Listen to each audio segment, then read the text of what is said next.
Nou die eerste kursus, die hart van Christus. Baie mense ken Jesus se woorde en werke, maar min verstaan regtig sy hart. Wat ontdek 'n student in hierdie kursus oor hoe Christus mense sien en hanteer, wat hulle eie bediening en verhoudings radikaal kan verander? Yes, ek dink, as ek namens my liefling hier kan praat, hy gaan ook ietsie sê. Dink ek hierdie kursus is, hierdie ene spesifiek is baie na in sy hart, omdat hy regtig waar Christus navors en leef. So hierdie kursus gee vir jou die karakter van Jesus. Want soos wat jy nou gesê het, baie mense ken vir Jesus en weet, hy is ons middelaar en ons moet deur hom na God die Vader gaan. Maar wie is hy regtig en wie was hy toe hy op aarde was? Is ek reg? Dit raak redelik baie ook aan dit wat hy deurgegee het terwyl hy hier op aarde was. 100%. Ja, die evangelie, nee, nie die kerk of standaard evangelie nie. Jesus het gesê, die goeie nuus, wat evangelie is, die common sense van die godheid is Christus. Geen God kan exist, en jy het tot geen, nou, iemand moet my hopelik verstaan as ek dit sê, daar is net een God, Amen. Maar die Bybel beskryf van die gode en die gode wêrelde. Geen God kan en sal toelaat dat jy direk tot hom toegang het nie. Anderster is hy nie 'n God nie. Amen. So, en dan kom ons tot op die som van of hy is gelyk aan daar is net een God. Yes. En jy kan nie, en ek noem dit 'n paar keer al, die voorhangsel het geskeur met Jesus se kruisiging. Maar jy het nog nie, en as mense wat platant glo dat die voorhangsel net geskeur het en die kan in die allerheiligste inbeweeg na die allerheiligste is waar God is, God die Vader, Yahweh. En gemaklik in ons moderne kerk het ons in hierdie koers gegaan, of iemand skryf, wil jy deur God gebruik word op Facebook? Is al wat hy vra, en 'n vrou gaan skryf in 'n kommentaar, sy sê, God gebruik my nie, ek is in 'n vennootskap met hom. Nou dis blaatant, dit is godslasterlik. Gevaarlik. Hierdie ding, dit is godslasterlik. Jy kan dit nie sê nie, as jy in elk geval in die oeslande is, gebruik God jou, hy sal jou misbruik, hy sal vir jou tap, moontlik dat daar niks van jou oorbly nie, want jou skat is waar jou hart is, dis in die ewige Here. Baie predikers, ongelooflike sendelinge en werkers in die oeslande van God gaan eers hulle loon kry.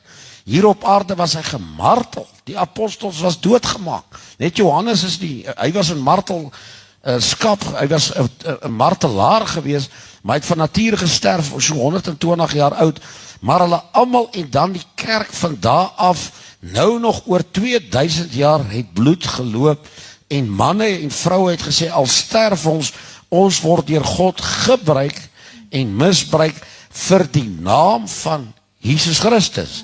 Want toe die vervolging kom nie oor dat jy in 'n God glo nie. Jy mag aan enige God glo. Jy mag glo en dit gaan gemaklik wees in die toekoms vir baie tot ons ek dink 70% van ons Afrikaners gaan uitval op hierdie ene, en ek sê om reguit met wie ek ook praat in die taal waarvan ek praat, gaan dit jou lewe kan basies beter wees as jy kan sê God het te doen met Allah, Mohammed, Islam, Boeddhisme en die Shangoma ensovoorts. Maar Christus is die antwoord, en die oomblik wanneer jy vir dit wat jy ons gaan teestaan in die toekoms, Christus gaan promoveer, gaan dit met jou sleg gaan, want die vervolging lê nie in God nie. Die vervolging in enige land, vanaf vervolging daar was, dis vanaf Stefanus doodgegooi was met klippe, georkestreer deur Paulus. Van daar af was die vervolging gewees in die naam van Christus, want die mag van die anti-Christ is in rebellie, hy soek toegang na 'n God toe, direk toegang. En God die Vader het hierdie stelsel so perfek gedesign, dat te midde van 'n gordyn wat oopgeskeer het en wat die tabernakels wat weggeval het, Jesus op die kruis, het hy nog steeds het bepaal dat daar is 'n middelaar wat tussen jou en hom is, die een wat vir jou intree, want geen mens kan God sien en bly leef nie, maar jy kan Christus sê ook, ek is die afbeelding.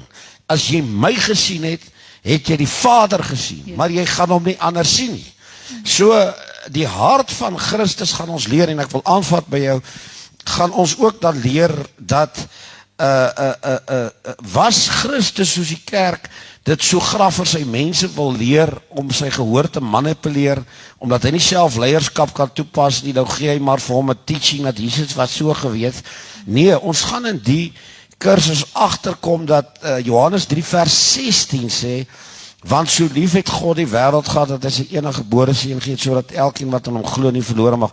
Dan 'n paar verse aan sê Jesus, ek het nie gekom om die wêreld te oordeel nie, maar om die wêreld te red. Maar dan gaan hy in die strate van Israel en hy oordeel die kerk. Hy vat 'n sweep en hy gaan slaan daai ouens ten bloede toe binne in 'n tempel. Hy staan in die strate en as daai fariseërs en hy wetsgeleerdes en die skrifgeleerdes met hom in net 'n moment met hom het, ontplof daai hele ding net daar in die strate. Hy het nie met hulle gespeel nie, so hy was temperamenteel, dinamies, het hy toegetree in 'n mate dat as Jesus vandag hier in Pretoria in so 'n saak hier in 'n straat in so ding in moet kom, gaan hy letterlik gaan mense verbaas en sê nee, dit kan nie Jesus wees nie. Dit kan, Jesus was so nie. Hy was nie so, Jesus was so. Hy was so. En as hy geloop het, het hy so. Nee, Jesus was 'n man. En hy was taai. Hy was temperamenteel nie van so, jy sou hom nie net in die straat raak geloop en gesê, hey, die volgende het jy 'n antwoord gekry wat jou op jou blaker sou laat was radikaal. Hy was ongelooflik radikaal. Die kerk het die radikale vermoë van Christus weggevat en vir die gehoor gelieg. Ja. En nou probeer jy gehoor die what would Jesus, ek sê dit altyd, hy try what sou Jesus dit gedoen het wat jy nou doen? Ja, moontlik. So, ons gaan na die hart van Christus, die is gelyk aan die hart van Christus, en ek het Psalm 40 nou die vorige week gedoen, een van die messiaanse psalms op livestream, het Christus twee wêrelde. Die een verheerlik hy die Vader, die heeltyd. Gaan kyk op, Psalm 40, kan jy gaan kyk hoe hy die Vader verheerlik. Die tweede ding wat hy doen is, hy slaan ag op die mense. Met ander woorde, as jy na Petrus gaan kyk, dan sien jy, hy vat Donald Trump het gesê, hy gaan nou, hy het in sy eerste termyn ook gesê, ek gaan die swam skoonmaak. Nou Jesus het die swam skoongemaak. Hy het die adelstand, wat hom in die kerkwêreld, en vandag is dit alweer besig om te gebeur, daar is altyd 'n adelstand wat hom in die kerklike wêreld laat inwerk, en dan moet jy later inleer en dinge doen en goede aanvang om by hierdie Ku-Klux Klan uit te klom en erkenning te kry wat ons die swam noem. Soos Donald Trump het verstaan ook. Dan tree God toe en hy moet die Petrus gaan haal. Petrus sou in sy lewe nie kon word, Petrus was 'n intelligente man. Er is niks fout met die man nie. Maar as gevolg van wie en wat hy was, sou hy nooit toegang gehad het tot die wêreld waar Jesus hom sou gevat het. So Christus het letterlik vir die swam gesê, skuif, ek het 'n nuwe leier vir my kerk. Wie's dit? Dis 'n visserman. Van waar? Van Galilea. Galilea van alle plekke. Ons kan hoor as hy praat, hy kom van Galilea. Bar mense gewees, interessante mense gewees. En hy gaan jou opvolger word, en Christus het die swam van skrifgeleerdes, as jy kyk hoe hy sy kerk opgetel het, en Petrus laat opvolg het, het hy 'n skoon, suiwer, aar oopgemaak en natuurlik oor 2000 jaar word hierdie hele aar heeltyd met presies dieselfde probleem wat Jesus mee gesit het, word heeltyd met hierdie bemodderde swam, vlei, algeding, en wat ons natuurlik nou as grand sien, geletterdheid, geleerdheid, hoogs intellektuele woorde, teologiese nonsens en alles, word heeltyd ingegooi, maar dan het God 'n plan, en ek sien, dit gaan ook moontlik in Suid-Afrika gebeur, hy laat die kerk se knie buig, en het gebeur gewoonlik in ons era veral onder 'n staat. Die staat raak geafronteer deur die kerk, deur sy houding, deur sy manier, en vir een of ander rede soek hy ook sy vingers in die ding. So in ons geval gaan die staat toetree, 70% van die kerkstelsel sal daar bly. 'n Pastoor gaan daar moet bly as hy 'n groot erkende stelsel is, oor die eenvoudige rede, hy het 'n vrou en kinders om op skool te hou. Hy het besluit om dit sy loopbaan te maak. Die staat tree toe, hy weet is van die Satan, hy is nou deel van die antichristiese stelsel, hy het nou ingeskuif in die skaduwee van die hand van die antichrist, maar wat moet hy nou doen? Hoeveel van hy pastore gaan sy job los in 'n erkende genootskap, en sê ek stap uit, waar gaan hy met sy vrou en kinders heen? Ja. Waar gaan hy werk kry? Hoe gaan hy kinders voer? Waar gaan hulle skool? So, die arme man of vrou sit, so, I don't judge him, maar dan gaan daar 'n groep opstaan, wat nie hierdie probleem het nie, en dit is die Petrusse. Want hulle gaan, as jy geletterd gaan wees in die toekoms in hierdie land, en jy wil erkenning hê, met al jou pampiere, wat jou mure laat kraak, gaan die staat vir jou die volgende ook vra. Jy moet 'n lisensie ook saam met jou papier hê. Nou, daai is van die duiwel. So wat gebeur is, wanneer dit gebeur, is die swamp nou mooi, lekker dik, jy gaan hom ryk, want die gees van God onttrek hom uit die stelsel uit. Dit het in China gebeur, dit het in Rusland gebeur, dit het in Roemenië gebeur. So die wat hang aan hierdie klos, die CRL dame, sy is so groterige dame, sy het reguit gesê, sy het reguit gesê, as ons jou vang sonder 'n lisensie, gaan ons jou in die tronk gooi. Ons praat eers van waarskuwing of 'n boete of jou plekkie toemaak en sê jy kan nie meer aangaan, jou NPO'tjie wegvat of dit nie. Sy sê we will put you in. Dit is nie in China nie. Dit is nie in Rusland nie. Dit is in Suid-Afrika. Nou gesê. We will put you in jail. As Jakob besluit hy gaan 'n traktaatjie aflewer iewers op 'n straat, we will put you in jail. Jy moet hulle sê, en hulle is goddeloos. Hulle ken nie die Here nie, hulle het God nog nooit ontmoet nie, hulle wil ook nie, hulle het 'n rebellie teen Christus, and they gonna be in charge of the church. Hulle gaan die kokkadore van die kerk word. Jy dink jy het 'n moderator, jy dink jy het 'n president van 'n kerk, jy het 'n oulike gesalfde van 'n, en dis maar 'n godsman. Nee, daai groot dametjie word nou, en natuurlik daai minister. Hulle name het ek nou nog nie eers nie. Sy onthou, moet eintlik die name onthou. Hulle sit daar en dan hy aanbid voor Vader Geeste.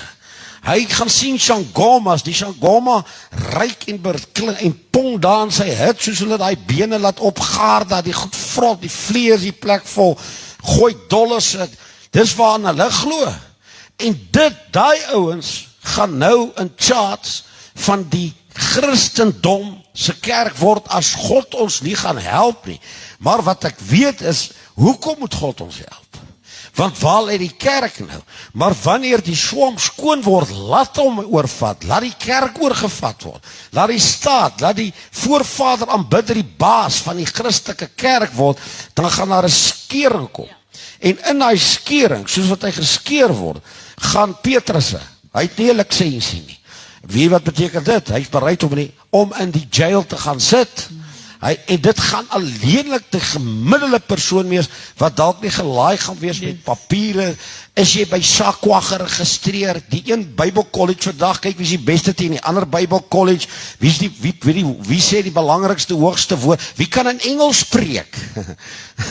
Maar hy is so Afrikaans, hy is bar, sy vrou se van is Afrikaans, hy is Afrikaans, die oupa en ouma se van, hulle het, en skielik he's talking the English now, en ons Bible school doen English and another language, dit is wie ons is, die Here gaan al die goed wegruk.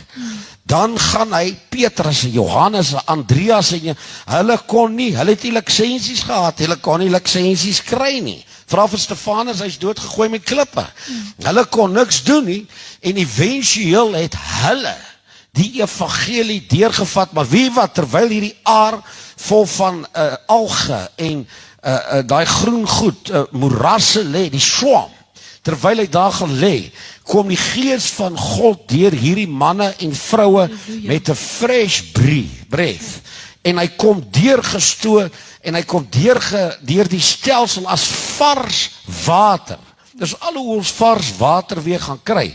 En die Here stuur 'n herlewing, al jaag hulle ons, soos wat hulle vir hulle uit Jerusalem gejaag het, toe Filippus homself kon kry, toe vlug hy.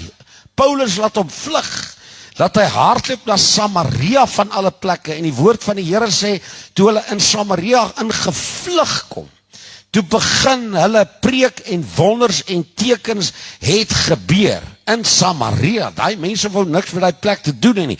God sê, dan sal ek julle in gevaar stel, jaag hulle daarin. Hulle begin dinge doen. Later moet hy Petrus bel en sê, al wat hierdie ouens nou nog moet kry, hulle moet gevul word met die Heilige Gees. Petrus hulle jaag deur, hy kry 'n ding en hy word nie gevang nie, want hy's te bly word hy gevang nie. Hy kom aan die ander kant en hy kom in Samaria, hy gelê sy hande op hy mense en hulle word gevul met die Heilige Gees terwyl die Sanhedrin daar is. Terwyl die Fariseërs daar sit, die Sadduseërs, die wetsgeleerdes, die skrifgeleerders sit daar, die lisensie ouens sit daar, en hulle is in 'n swam en jaag God vissermanne. Jaag hy sê in Jerusalem gaan julle begin na julle met krag aangedoen is, en van daar af gaan julle na Samaria toe, en van Samaria af oor die uiteindes van die wêreld. Nou het ek die hart van Christus so pas 'n stukkie vir jou gegee. Dis 'n krag, dis 'n deurbraak, maar dis hulle wat aanleerlik 'n openbaring van Jesus het, en hy gaan bereid moet wees om 'n ruggraat te hê, om sy rug regop te hou, en ek sal jou sê, dit gaan nie maklik wees nie, maar waar hy in beweging gaan kom, en in beweging gaan reageer en toetree en bedien, gaan jy engele sien. Jy gaan siekes sien gesond word. Jy gaan mense weer sien gevul word met die Heilige Gees. Al is dit onder in bome, en al word hulle hier in die rivier, hier in die gate gedoop, hier die Apies rivier skelm hier onder 'n brug gedoop, sal die heerlikheid van God in daai plekke wees. That's on our way. That's on our way. Dis nie die Here wat sal keer dat die staat nie gaan doen wat ons nou weet hy wil doen nie. Maar ek dink die Here het eerder sy oë om die swam skoon te kry en om weer 'n vars fontein deur te gee. So ja,